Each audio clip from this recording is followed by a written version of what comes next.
Hola Santi, bienvenido al The Nice Podcast. Hoy venimos con un episodio muy cargadito de cositas muy de moda ahora mismo, muy trendy y algo que realmente nos preocupa mucho y por eso pues te hemos querido traer. ¿Qué tal?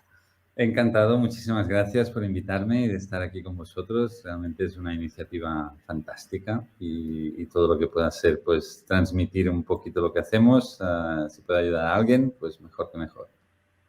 Qué bien. Bueno, a ver, los que no les conozcáis, yo creo que el nombre dice bastante cosa, Organic Cotton Colors. Cuéntanos, Santi, ¿qué hacéis exactamente? Bueno, intentamos buscarnos un hueco en este complejo mundo de la industria textil. La historia empieza en el 1992. Y yo tenía 15 años y por lo tanto no formé parte de esta etapa. El socio fundador de la empresa, Ángel Sánchez, era una persona con una convicción de consumo ecológica pues muy fuerte para esa época y estaba metido de lleno en la industria textil. Y él fue quien empezó a ver una manera distinta de poder producir prendas, ¿no? Y dar solución a un mercado existente en ese momento y que a día de hoy pues no hace más que incrementar, ¿no? Y es el hecho de un mercado de gente con problemas de piel, con sensibilidades dérmicas, con cualquier tipo de alergia o intolerancia a los tejidos, a cómo están procesados los tejidos, sobre todo, ¿no? Porque habría la diferencia entre el tipo de fibra, pero aún si utilizamos una fibra natural, pues suelen estar tratados con multitud de tóxicos químicos presentes en la etapa de tintura o también en el acabado de los textiles, ¿no? Hay muchos procesos húmedos aplicados y que no se dice nada de esto, pero hay gente que ha desarrollado pues, distintas intolerancias. Hablamos de dermatitis, eczema, psoriasis, sensibilidad química múltiple, que ya afecta más específicamente al cóctel de químicos presentes en los textiles. En definitiva, él supo de una persona, de una entomóloga en Estados Unidos, que se llama Sally Fox.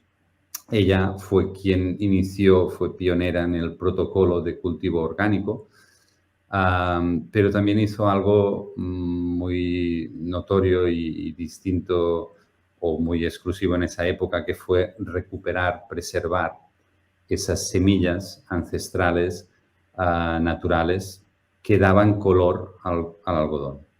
Pues si nos remontamos un poquito en la historia del algodón, todo el mundo tiene en la cabeza que es blanco, que es de color crudo en los campos, pero luego cuando se procesa no es blanco como tal. Es normal verlo blanco en los campos y más porque hay una diferencia de color brutal y puedes ver los campos desde muy lejos, que realmente es un blanco nuclear que ilumina, ¿no? La montaña, digamos así. Pero este blanco, una vez se procesa y se hila, es crudo. Es decir, no sería el propio blanco que tenemos asimilado. Luego la industria lo blanquea de multitud de maneras, en su momento pues cloratos, lejías y productos muy agresivos al medio ambiente para tener este blanco óptimo que estamos acostumbrados. Bueno, en ese momento, si nos remontamos a los inicios del algodón a color, nacía de manera salvaje, sin intervención humana, digamos así. El algodón nacía en multitud de colores. Y esto se perdió con la revolución industrial, donde se democratizó el color. William Perkins inventó los tintes químicos, se vendió luego a la Bayer, pero bueno, la historia la conocemos. El color dejó de ser algo exclusivo para eclesiásticos y reyes y bueno, se obtenían los tonos de los moluscos en las costas con procesos muy peligrosos y exclusivos para dar un poquito de color y destacar pues, el estatus social, ¿no? Esto pues pasó a parte de la historia y se democratizó el color. Con los tintes químicos ya no tenía sentido preservar o promover este tipo de variedades que solían utilizar las comunidades que luego hilaban y tejían y procesaban estos propios algodones ya coloridos. Y por lo tanto se extinguieron estas semillas. Entre otras cosas, por ejemplo, en el 1930 el gobierno de Perú prohibió a las comunidades cultivar algodón colorido porque no había espacio en el mercado. O sea, el mercado demandaba de mucho algodón y ya tenía la solución de cómo darle color. Con lo cual, lo que se quería es que se produciera algodón crudo, blanco, común, digamos así, para luego ya procesarlo, ¿no? Y es bueno, una pena. una pena, pero es como funciona un poquito la cosa, ¿no? Realmente la revolución industrial fue los inicios del capitalismo, como lo entendemos hoy, y hubo pues eso, una revolución brutal, una demanda increíble de algodón para Ver sacar, un pues, poco y claro, crear un mercado, ¿no? Al fin y al es- cabo, cuanto más tienes, más poder tienes sobre el precio y... exacto. Y nada, pues Ángel se quedó con este tema. Sally Fox estaba haciendo multiplicación de semillas de manera natural, es decir, sin ingeniería genética, sin modificación genética de la semilla, porque cuando hay color suele haber fibra más corta. Luego, obtener una fibra suficientemente larga como para hilar era lo complejo. Y es en lo que ella invirtió más de 10 años de su vida y finalmente consiguió pues algodón de color marrón, verde, y fue lo que a Ángel le encantó y bueno, estuvo en tratos con ella para obtener fibra directamente de Estados Unidos en distintos colores para luego hilarlo en Barcelona en la hilatura con la que trabajamos, hilaturas Gunfaus en Purreig, y ahí luego hacer tejidos y hacer multitud de prendas para dar solución a este mercado que te comentaba antes de gente con problemas de piel. Y esto fue lo que él desarrolló en el año 1992 y desde entonces pues siguió ofreciendo desde toallas, ropa interior, calcetines, camisetas y básicamente para la salud del usuario final. Y ahí yo entré en el año 2012 a saber del proyecto por otros proyectos que yo tenía y fue Ángel y fue Organic Cotton Colors que me propuso pues la colección de ropa que quería crear y a raíz de ahí nos conocimos, empezamos a hablar y fue un periodo de 5 años donde bueno, me llevó a conocer la industria textil un poco más de cerca y al final pues encantarme tanto que me acabé quedando con la empresa de Ángel y a partir de ahí pues bueno, hubo una serie de cambios que ya comentaremos, ¿no? Pero estos fueron los inicios. ¿Y a ti ya te venía una pasión por la moda? ¿Tenías ya una pasión por el textil o fue como completamente un amor de a poquitos cosido con Ángel? No, en absoluto. Yo no tenía nada que ver con el textil ni conocía esta industria y cabe decir que no hubiera sabido diferenciar entre una lana o un algodón.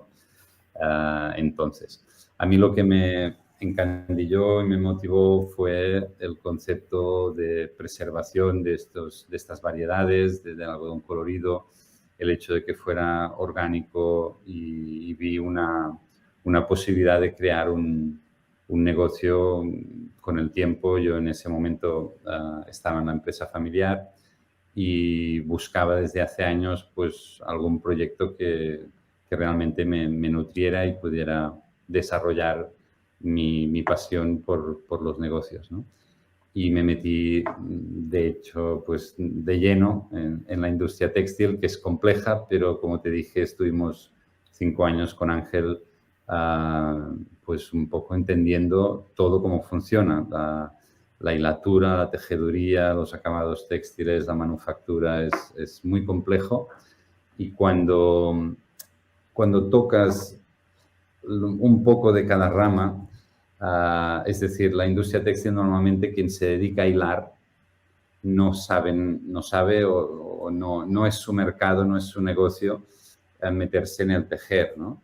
Y lo mismo con la manufactura o con los que cultivan el algodón. Luego, cuando tocas un poco de todo, es decir, que al final te haces responsable de la materia prima y de cómo se transforma, y en este caso nuestro negocio, como bien dice el nombre, está muy enfocado al algodón y por lo tanto este es el denominador común. A partir de ahí se transforma y se procesa el algodón en sus distintas formas y a día de hoy vendemos hilo, vendemos tejido o vendemos servicio para otras empresas que quieran manufacturar, así como vendemos nuestros propios artículos para este tipo de cliente que verdaderamente quiere algo puro, ¿no? En contacto con su piel. Genial. Oye, parece mentira, pero a día de hoy sigue habiendo gente que confunde un poco o conceptos que se confunden y se mezclan un poco, que son lo orgánico con lo ecológico. En este mundo del algodón, van juntos, van de la mano, se separan en algún momento, evidentemente dependiendo mucho del tipo de empresa y del tipo de cultivo que se lleva a cabo y demás, pero así como en general, ¿qué nos podrías decir de esto? En general creo que nos complicamos demasiado porque también está otro que si luego, hostia, esto es bio, es orgánico o es ecológico o... Yo creo que es simplemente una misma idea en función del tipo de artículo o de sector, la cosmética o la alimentación se suele usar más uno o el otro.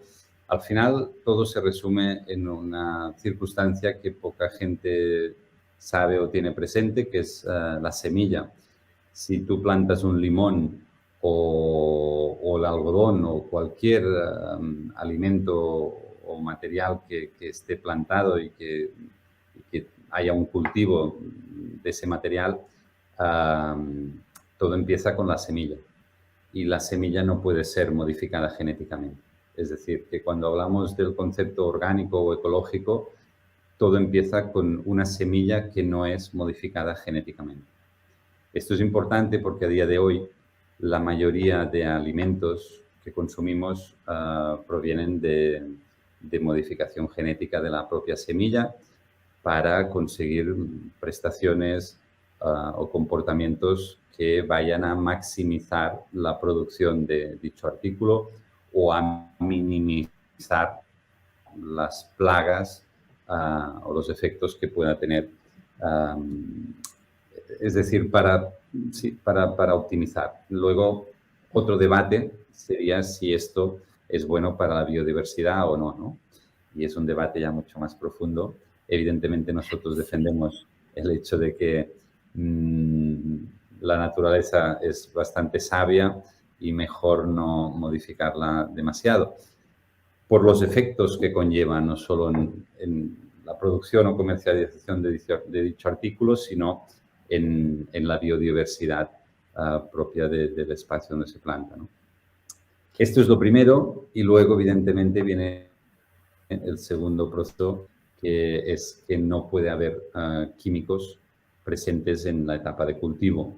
Fertilizantes, insecticidas, pesticidas, todo tipo de componentes químicos que lo que hacen es tratar la tierra para minimizar esas plagas y para maximizar la producción de dicho artículo.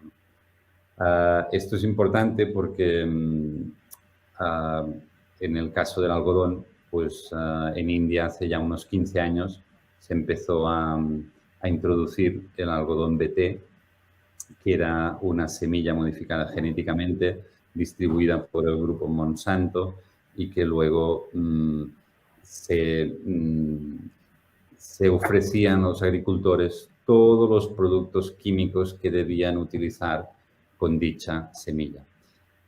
Evidentemente, el claim era que producirían más cantidad, con menos plagas, etcétera, etcétera. Y pasados 15 años, pues el resultado no es que fuera muy bueno.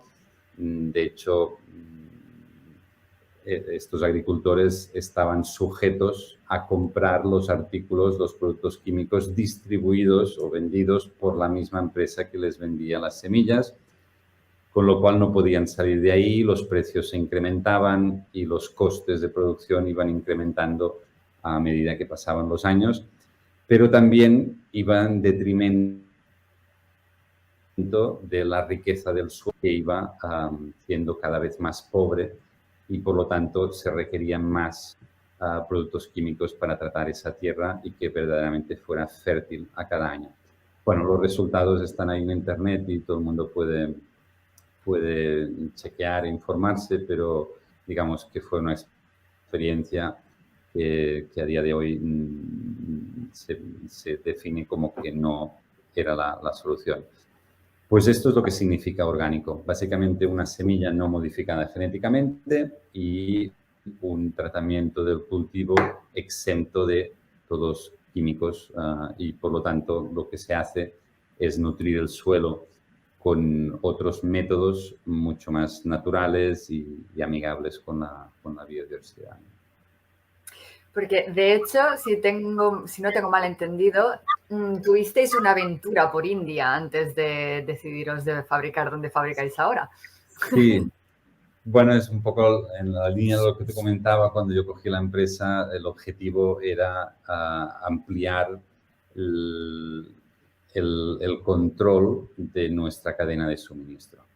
Luego fui a Sally Fox, a Estados Unidos, con ella y vi que no era una buena opción de futuro para nosotros y menos si quería arrancar un negocio de muchísimos años, pero lo que buscaba era una estabilidad en el tiempo y lo que más me preocupaba era conseguir algodón a color, como te he dicho antes.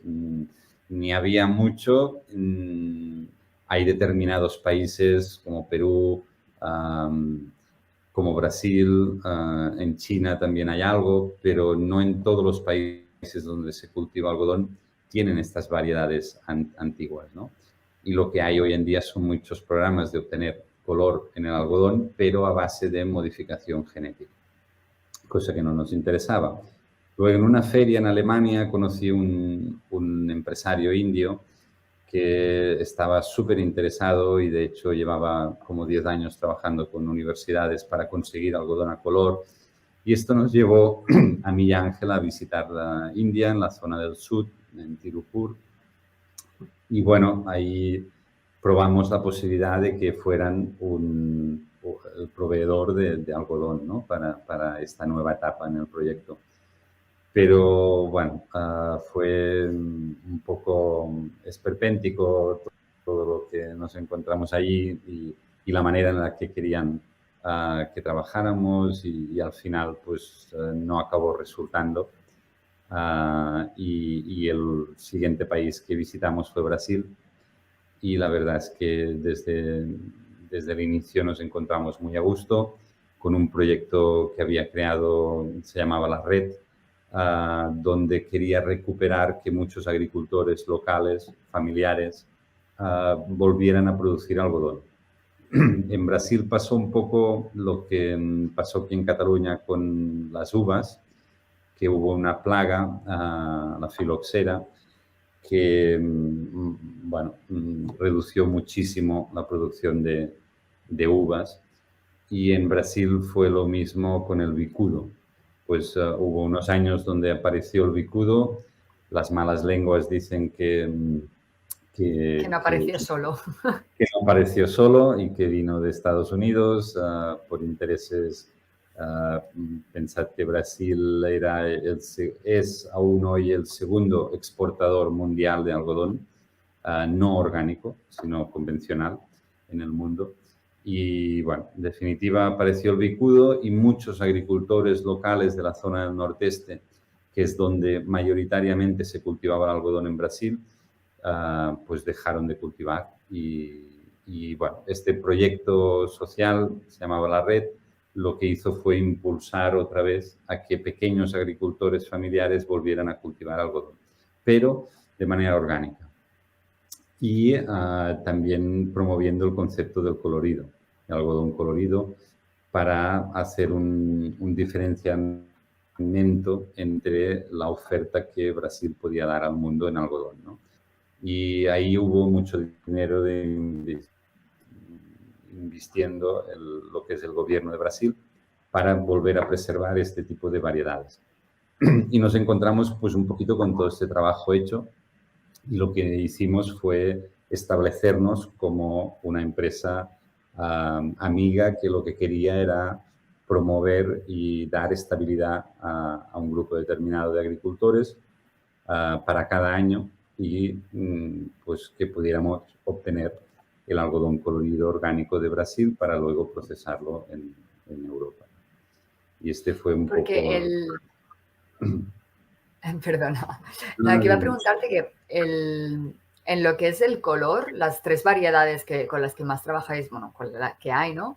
¿Hay alguna diferencia a la hora de cultivarlo o los 3 se comportan igual, ya sea con la tierra como con la necesidad de agua o...?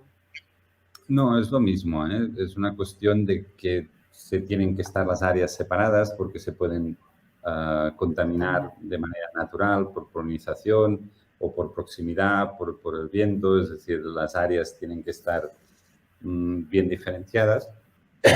Perdón.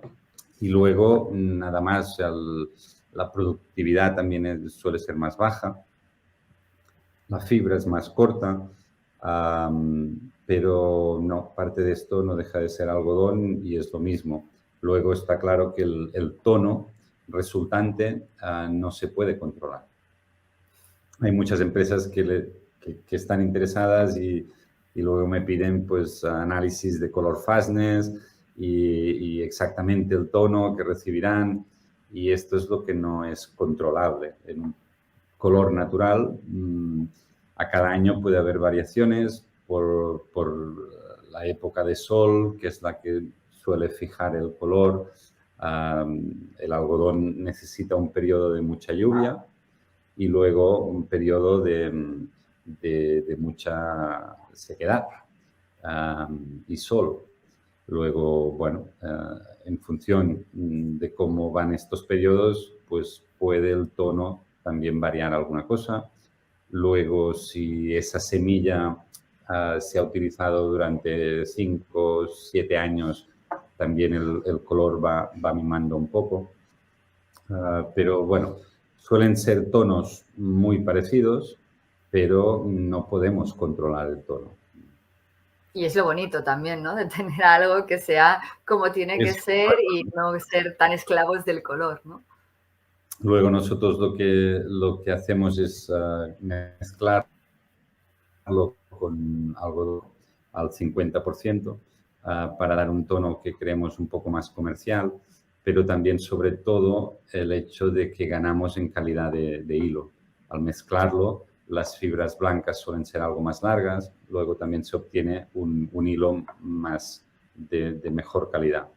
Y luego la otra particularidad muy especial con el color natural es que sube de tono conforme se lava. Es decir, cuando lo vas usando y lo vas lavando, va incrementando el tono. Y esto es algo único en el mundo entero, porque el resto de colores... Normalmente es al revés, que vas lavando y se va quedando más viejito el color y puedes decir, uy, esa camiseta ya tiene unos lavaditos. Sí, pues claro, estamos acostumbrados a colores tintados químicos que suelen tener una vividez, o sea, un tono muy, muy fuerte, ¿no? En los tonos naturales ya no hay tanto este efecto, suelen ser tonos, pues eso, muy... O sea, no es que vaya incrementando de tono, también va cambiando de color, es decir, no sé, se produce como una evolución natural con el pH del agua y esto contando pues que no se lave con productos convencionales porque evidentemente si lo lavamos con un blanqueador o un detergente químico después el resultado ya es múltiple, ¿no? Pero sí que, por ejemplo, a mí me pasó que estuve en una etapa febril, lo típico que te metes en la cama a sudar y evidentemente dejas ir muchas sales minerales, etcétera, ¿no? Y cuando me levanté el pantalón estaba ah, mezclado entre colores, muy curioso, ¿no? Bueno, son colores naturales, pues la luz, la posible sudor, modifican también el aspecto que puede tener, ¿no? El color. Oye, y una pregunta, porque, bueno, Brasil es inmenso y las redes de comunicación de transporte internos, yo que he estado, sé que es bastante complicadito, para decirlo softy, muy softy, muy softy. ¿Cómo abordáis el reto de llevarlo desde la parte más campo hasta después el puerto que toque desde el que vaya a venir hacia aquí? Me gusta la pregunta porque si has estado allí un poco sabes lo que hay. A ver, en la India incluso quizás era más caótico, ¿eh? El transporte y el viaje. Probablemente. Era brutal. O sea, yo en la India quizás no me hubiera atrevido a alquilar un coche y conducir yo. En Brasil también bueno, simplemente no estamos acostumbrados a las situaciones que te puedes encontrar en la carretera, ¿no? Desde agujeros, pero agujeros que te dejes la rueda allí. Y que vas tú dentro. Peligrosísimo. Evidentemente vehículos sin luz o animales al borde de la carretera. Yo en Brasil he atravesado un fuego de lado a lado de carretera porque no había otra manera. Además, al principio, claro, hacíamos muchas distancias, cubríamos muchas distancias en distintos estados del nordeste y conducíamos de noche, hacíamos unos 3.500 kilómetros cuando iba allí para visitar las distintas familias en sus comunidades y verdaderamente fue un ejercicio de riesgo en todos los niveles. Conducir allí tantos kilómetros es muy peligroso. Pero esto es a nivel nosotros para transportarnos. Tú me pedías más lo que es el algodón, después, bueno, se contrata un servicio y, bueno, no suele haber tanto problema, es decir, es costoso y viaja desde las comunidades de agricultores porque todas ellas trabajan en cooperativas y suelen tener un espacio común donde hacen el ginning, la desmotación del algodón. Es decir, el algodón se recoge en rama, que se dice, que es cuando lleva las semillas. Luego el agricultor lleva el algodón en la comunidad donde tienen una máquina de descarozamiento y él mismo procesa su algodón y se lleva sus semillas de vuelta para casa. Y ya deja el algodón allí, con lo cual, cuando todos los agricultores de esa comunidad han hecho esto, pues ya podemos recoger ese algodón con un transporte directo para nuestro almacén en Campina y luego de nuestro almacén para Recife en el puerto de Suape, que ya se hace la exportación. Sí, bueno, un poco transporte interno en Brasil es lo que hay. No hay más. Es Brasil. Al menos no lo tenéis en Bahía, que en Bahía todo iría con mucha más calma. Sí, no. Claro, ahora en estos son procesos que vas mejorando. Por ejemplo, en estas comunidades, al ser pequeñas, las balas que sacaban eran de 60 kilos por un motivo, para que las pudieran mover con sus manos, ¿no? Normalmente el algodón se distribuye en balas de 200 kilos. Una bala de 200 kilos una persona no la maneja. Tienen que ser estos elevadores y tal. Claro, ahí como no hay infraestructura de ese tipo, pues las balas son pequeñas y eso hace que también se incremente el coste de transporte, porque abulta mucho más, ¿no? Y ahora estamos en un proyecto con varias empresas y se está reformando una unidad de descarozamiento que llevaba 32 años en desuso. Es decir, de esa época donde se procesaba el algodón mayoritariamente del nordeste, pues estaba en desuso y ahora hemos estado pues rehaciendo todas las máquinas, toda la parte eléctrica del edificio y en definitiva será una unidad increíble que podremos hacer balas de 200 kilos, que podrá ser una unidad que actúe como centro de formación para agricultores, porque hay unos campos también que se cultivará alimentos y algodón para que nuevos agricultores vean la forma en la que se tiene que cultivar y podamos incrementar el número de agricultores de esas áreas, ¿no? Y además pues habrá escuela para ser usada para estos organismos oficiales tipo Embrapa para que puedan dar clases determinadas, etcétera. Bueno, es un movimiento muy, muy interesante y que estamos todos muy contentos porque después de 32 años de volver una fábrica o una unidad de este tipo a la luz, pues evidencia que hay futuro para el cultivo de algodón en la región y eso es para celebrarlo, ¿no? Se me acaban de poner los pelos de punta, que lo sepas. No, la verdad es que es muy chulo.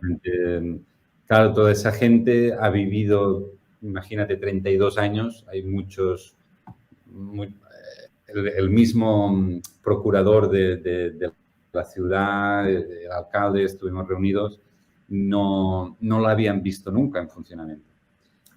Son jóvenes y, bueno, volverla a llevar a que esté operativa, pues era todo un acontecimiento para la ciudad y para la región, ¿no?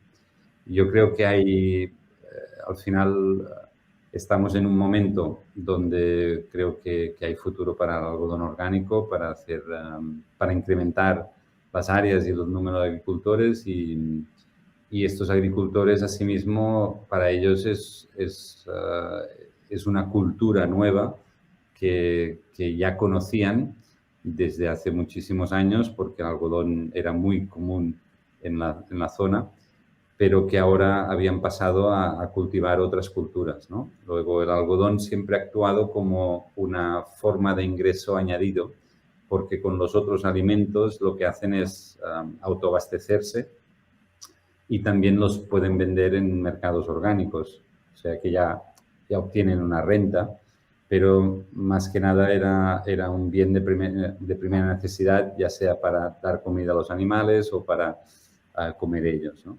Luego el algodón, en la medida en la que hay una empresa que les asegura la compra y que les da esta estabilidad, es una cultura fantástica porque saben que todo lo que produzcan está vendido y a un precio pactado, ¿no?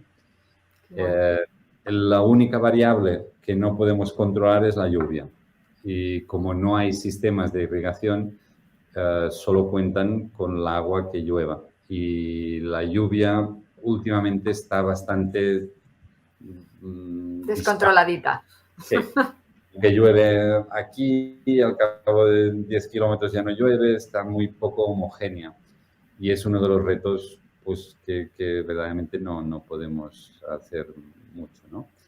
Pero los acuerdos que tenemos con los agricultores son que todo lo que puedan producir dentro de estas condiciones, de que todos forman parte de lo que se llama un programa de agricultura familiar, donde todos tienen alrededor de 1 hectárea, 1 hectárea y media.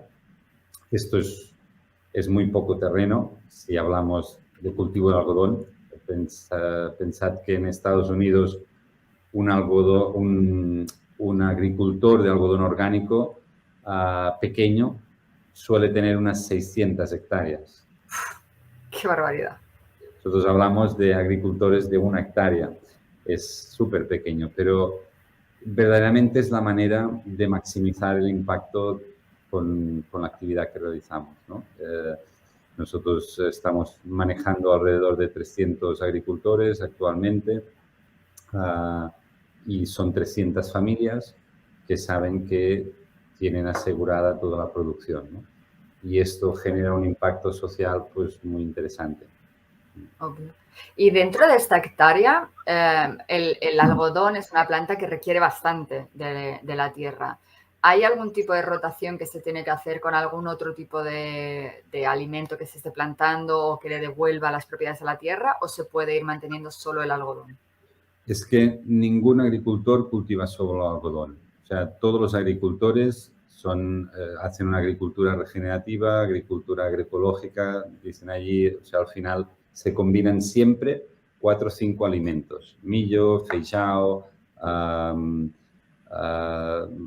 bueno, distintos alimentos en función de la área o región que ya saben pues, que realmente funcionan por las plagas, porque se interactúa bastante. Además, son cultivos que nacen, o sea, y se recogen en etapas distintas del algodón. Es decir, puedes ver algodón en los campos y quizás las otras culturas ya se han recogido, ¿no? El algodón se cultiva, o sea, crece solo una vez al año, igual que los otros alimentos, hay solo una zafra que se llama al año, pero siempre combinan entre 4 y 5 culturas misturadas, es decir, es una hilera de algodón, una hilera de feijão, otra hilera de algodón, en otra zona se planta millo, bueno, se combinan totalmente.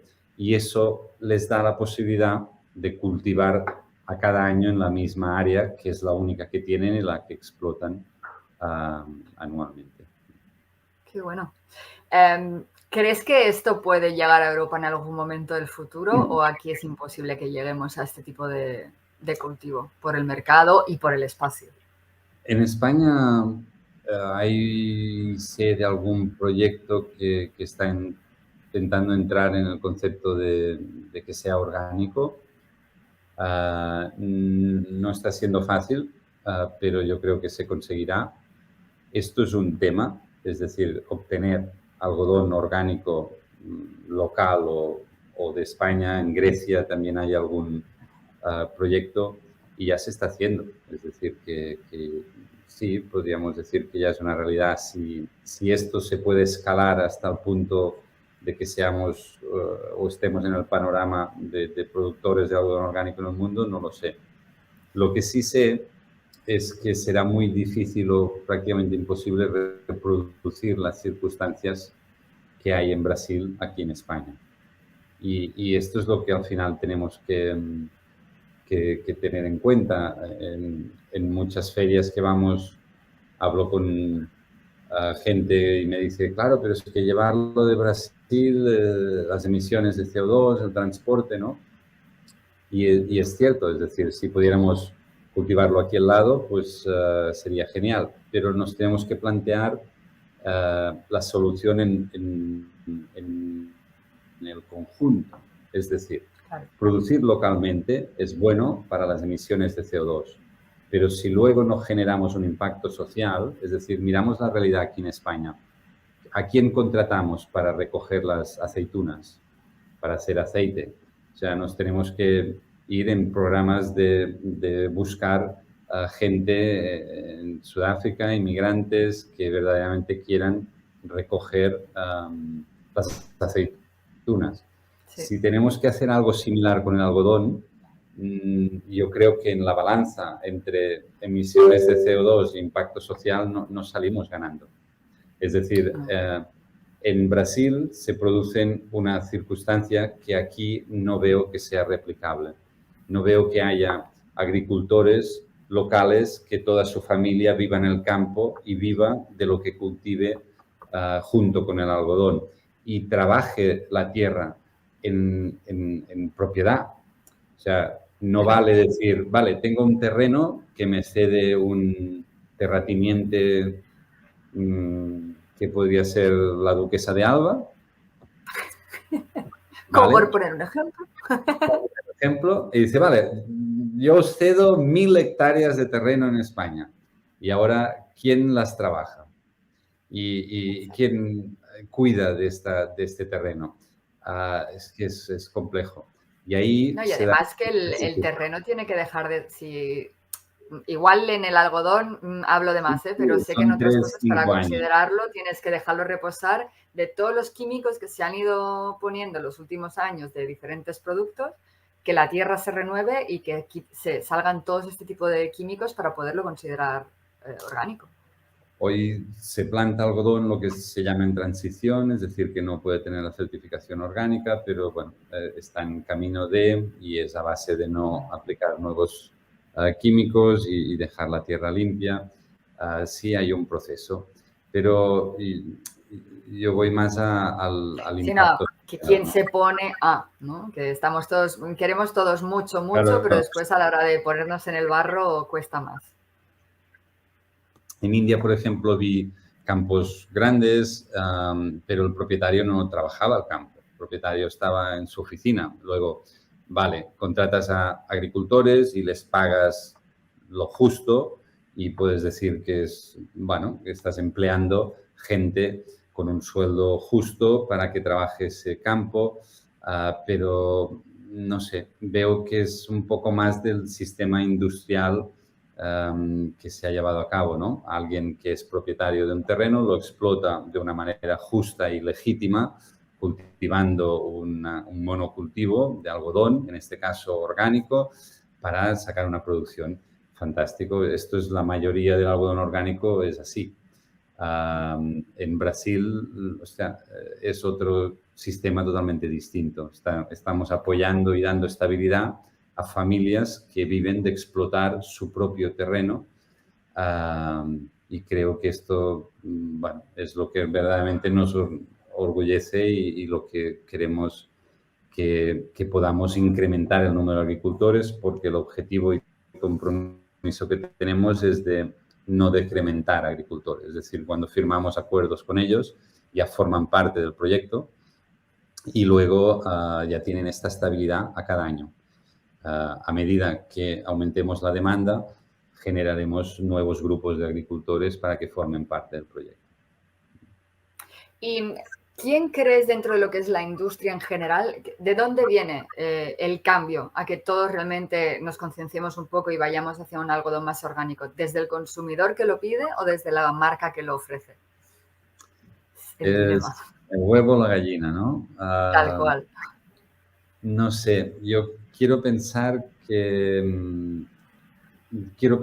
una manera idílica que va a ser el consumidor. Es decir, creo en el cambio que nosotros individualmente podemos realizar, comprando menos, decidiendo a quién compramos, informándonos. Hoy día la información está en Internet y no precisamente la solución tiene que estar en la principal calle comercial de tu ciudad. Es decir, para que una buena solución esté en esa calle principal, lo veo más difícil por cómo están los alquileres, por cómo está mantener una tienda operativa, ¿no?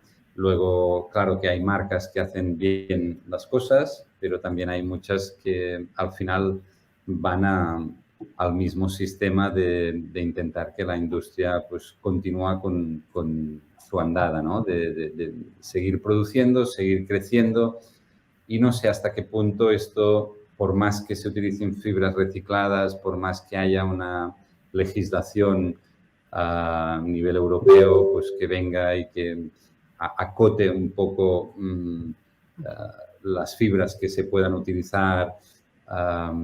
Está claro que va a haber un cambio y una evolución, pero no sé si llegaremos a verdaderamente generar un cambio real para no necesitar 2 o 3 planetas en los próximos años, ¿no? Tal cual. Todos veis un poco lo que pasa en las cumbres estas climáticas y verdaderamente no creo que la solución venga por ahí. Entre otras cosas porque son ellos mismos quien son los países que necesitan empresas, que necesitan que paguen impuestos y que generen actividad y crecimiento y en final yo creo que lo resumiría en que el mundo en el que vivimos está demasiadamente basado en un crecimiento continuo y exponencial de todas las empresas y de la economía. Y lo primero que nos tenemos que plantear es cómo revertimos esto y cómo generamos prosperidad sin crecimiento. Porque si no, es que es como ahora toda esta andada que hay de los plásticos reciclados, ¿no?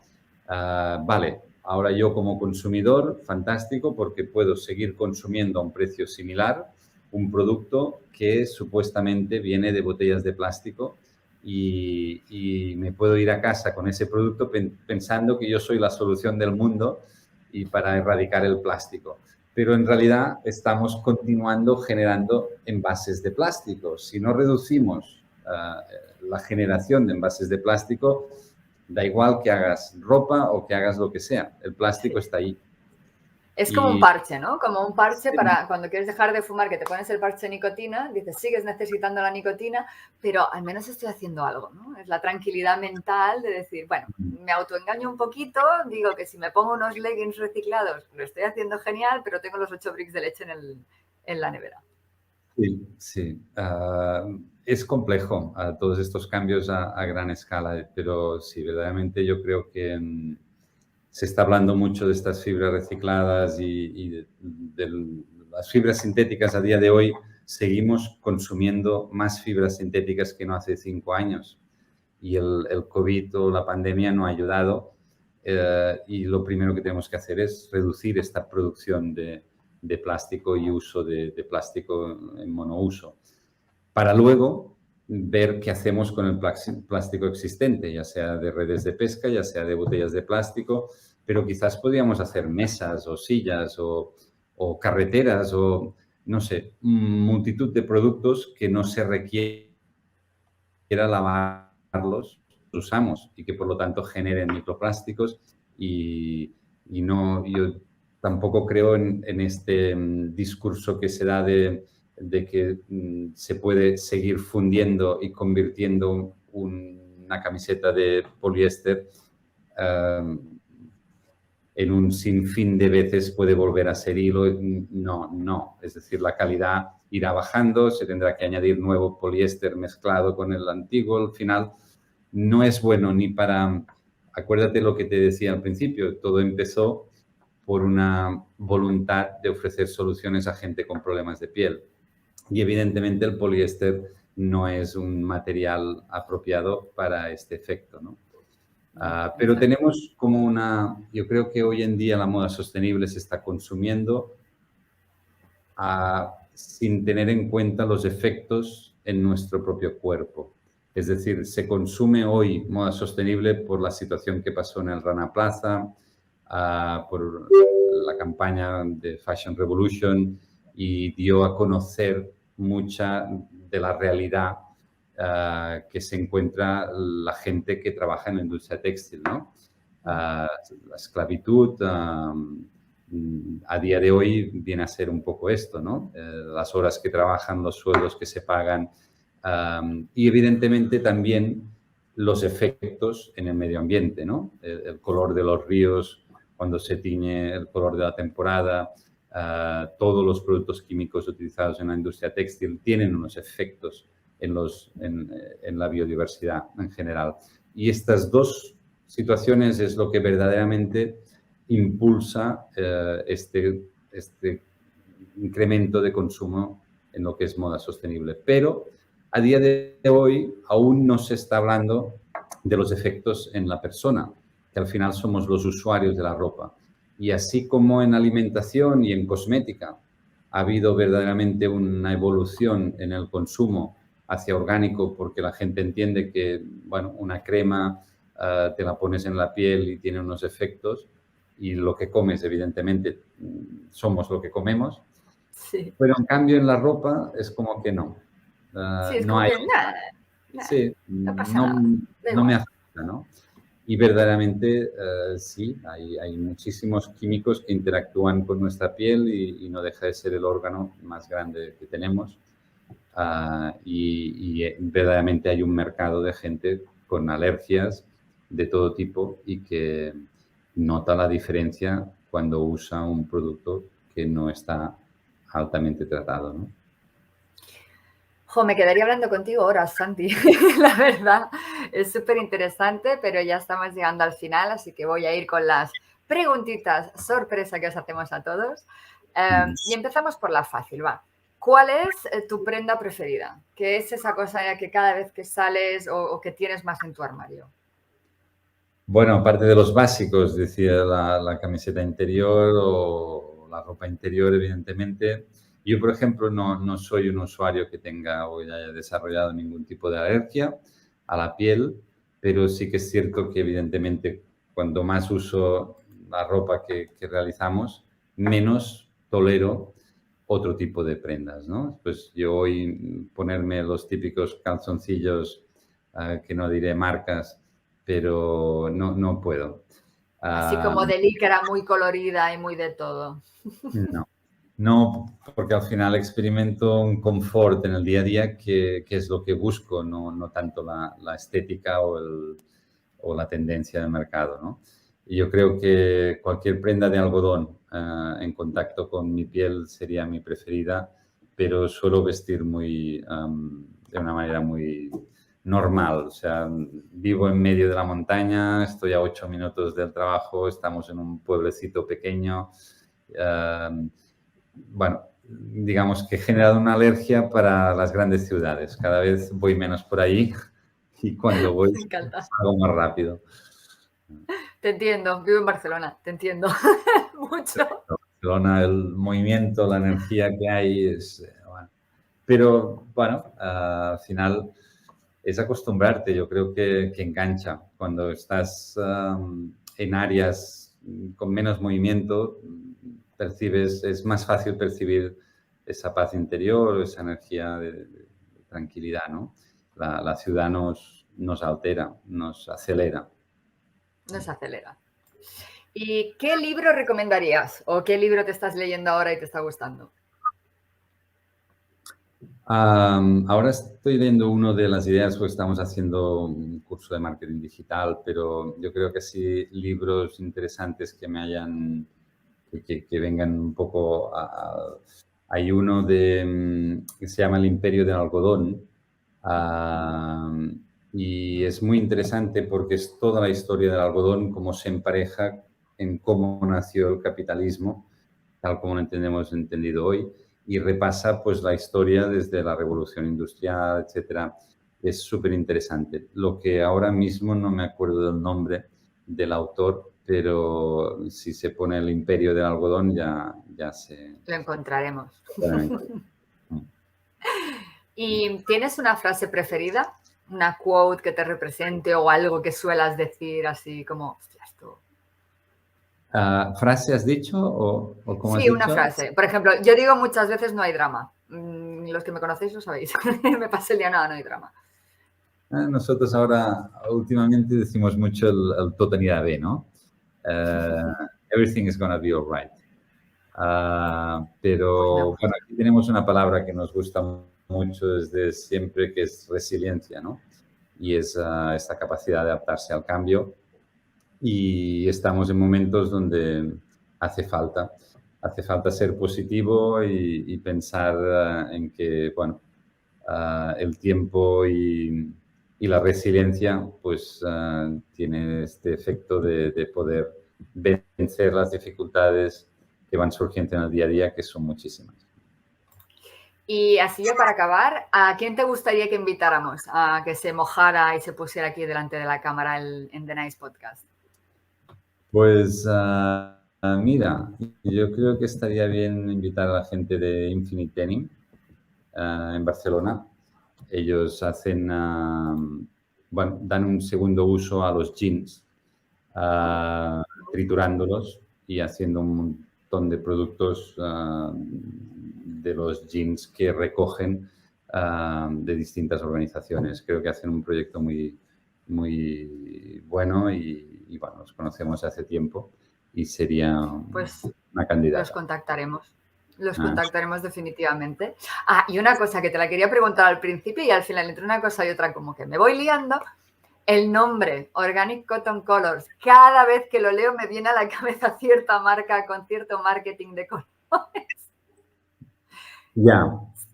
Siempre. O sea, ¿esto lo hicisteis buscado o ha sido una pura casualidad? ¿Tú te refieres a United Colors of... United Colors of Benetton. Sí, no. Mira, esto fue el tema de que la empresa cuando yo la cogí era Fox Fibre Color Organic. Eran marcas registradas, pero americanas, pertenecientes, digamos así, originalmente a Sally Fox, de ahí Fox Fibre. Y cuando yo fui a verla y vi que no había un futuro de suministro con ella, lo primero que me planteé es decir, pues no vamos bien con esas marcas. Y bueno, fue una de estas dificultades que decíamos antes, ¿no? Decir, hostia, ahora tenemos que cambiar el nombre de la empresa y cómo nos decimos y cómo lo hacemos. Y al final cogí pues el nombre fiscal con el que estábamos operando, que era Organic Cotton Colors, y me gustó porque definía perfectamente lo que éramos. Si bien es cierto que con gente de la industria hablando, hubo una mentora, que ahora no diré el nombre, pero me decía, ostras, pero es un nombre genérico, no dice nada especial, o sea, está configurado por 3 palabras genéricas. Y bueno, ella pensaba que no sería una buena opción. Ahora han pasado ya muchos años y lo que es cierto es que fue un acierto porque solo en términos de búsqueda orgánica es una pasada. Es decir, en Google mucha gente pone... Organic Cotton y automáticamente. Exacto. Y bueno, al final pues es esto con las nubes del Natural Thinking, que es nuestro lema un poco de hacer las cosas de manera natural y volver a los orígenes y cuando al final piensas que algo debe estar hecho de una manera pues obvia, normalmente no te equivocas y por ahí va, ¿no? Es el pensamiento natural que es universalmente reconocido. Me encanta, la verdad, me ha encantado conocer el proyecto. Santi, no os conocía antes del podcast, la verdad, y me ha encantado y espero seguir oyendo muchas cositas buenas de vosotros. Pues nada, te animo a que eches un vistazo a la web, hay mucha información, quien quiera pues más información del proyecto y aquí estamos en Girona, una bonita área también para visitar y nada, súper agradecido por vosotros y para hacer estas herramientas que difunden información y al final es el inicio del cambio que decíamos. Pues muchas gracias, Santi. Va, un fuerte abrazo.